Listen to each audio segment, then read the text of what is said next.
Afternoon, Donny Walker here. Had a few people asking me. I made a comment, I guess, at Buckins there one day or something about carbon buildup and carbon kills.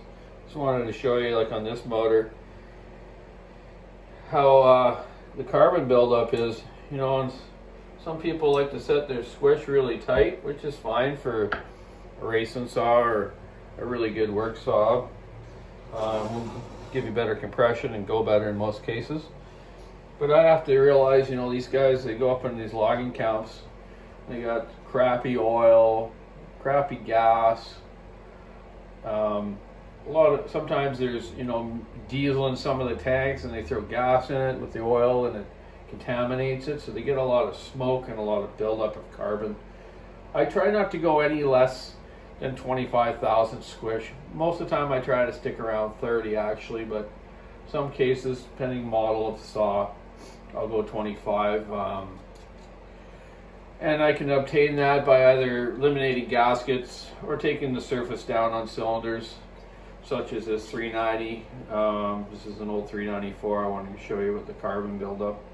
With the carbon buildup, sometimes, not just in the exhaust port, but in the combustion chamber head and the top of the piston. I've seen it sometimes where, man, it could be 10 thou thick. And if you're setting something at 20, now you got 10 thou squish. It's not good. That's after quite a while of running though.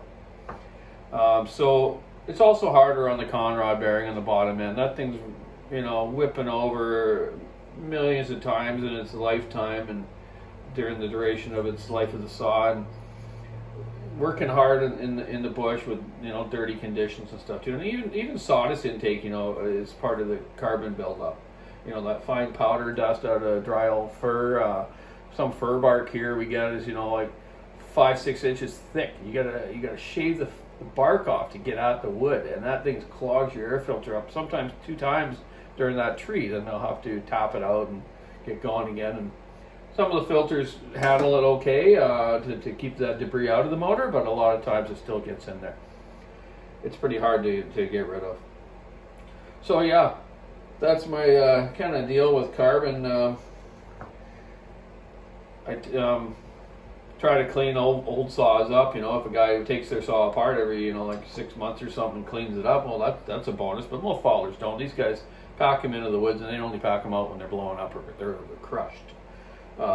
Or just wore out, which takes a while, but you get my point. So I'll just give you a quick show of the carbon buildup on this one.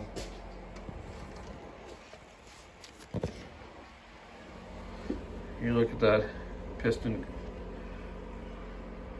Yeah, that's a lot of stuff on there, eh? Yeah, that's nothing compared to some I've seen. There's inside the combustion chamber. You can see it down in there too. That gets built up pretty good, eh? And then the corners of the exhaust port, and that's why I polish the exhaust ports very well. Don't leave any lips in them, because it starts to build up right on these corners here. So that carbon will start scratching the piston. You look at this one. It's seized up from running a little lean, but it also, you can see it's been scraping on the edge of that carbon. That's intake wear. That's from moisture, because of all the rain we get here, or bad filtration. Combination of both. These saws lasted a long time. You can see the 2 big thick rings that 394s used to have. Good torquers, long lasting. Yeah, so just in the middle of trimming up and chamfering a whole bunch of 390 pistons, 461s.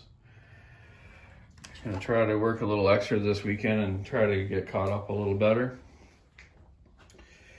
See how that goes. I always say that, but I never end up doing it. Something else comes up, which is okay.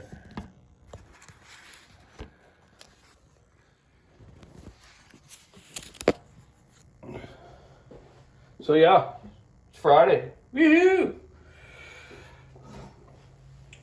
Gonna do a little woodworking this weekend. My friend Dan Ritchie was just here, Carver Dan. one of the best chainsaw carvers in the world. Happy birthday to him, by the way. He's 59 today. He's going to show me how to make a couple easy benches. I just got some live edge red cedar I milled out with my daughter Taylor. So I'm going to make a nice bench for my gal Shelly's mom and dad on Salt Spring Island. I'm going to make them a nice bench, and I'm going to make a nice coffee table for my daughter. She's moving out soon. So see how that goes. And I should do a little maintenance on my truck to clean it up and change the oil or something. Anyways, yeah, so that's my little deal with Carmen and what I'm doing today. So I better get at her and get back to the old shop, not the new shop I should say, and see what's going on there. I want to grab another 500 still and a 462 and do up for a fellow from the interior. Get lots of orders right now, as usual. So yeah, keep your saw in the wood. Have a great weekend. It's going to rain for us on the weekend here, but whatever, we'll get through it. I'm used to it. Yeah, so take care. Over and out.